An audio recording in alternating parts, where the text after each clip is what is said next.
নমস্কার বন্ধুরা, যারা এই ফুলটির সঙ্গে পরিচিত নয় তারা ফুলটি দেখে খুব আশ্চর্য হচ্ছেন। কীরকম ফুল এটি? এটার নাম হলো পিস লিলি।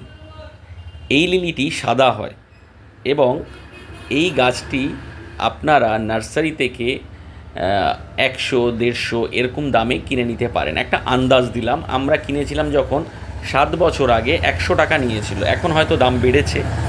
নিয়ে এসে এটাকে আপনারা পলিব্যাগ থেকে টবে রোপণ করে দেবেন গোবর সার দিয়ে।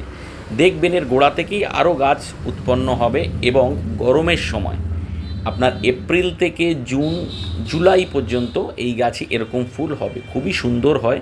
হয়তো 2 বছর নেবে নিজেকে গ্রো আপ করতে গাছটি। আপনারাও লাগাতে পারেন এবং ইনডোর প্লান্ট হিসেবে এবং আউটডোর প্লান্ট হিসেবেও খুবই ভালো, তবে আউটডোরে ডাইরেক্ট সানলাইটে না রাখলেই ভালো। গাছটি যদি ভালো লেগে থাকে এবং আপনারা নিজেরাও সংগ্রহ করতে চান তবে অবশ্যই নার্সারিতে যান এবং এই গাছটি সংগ্রহ করুন।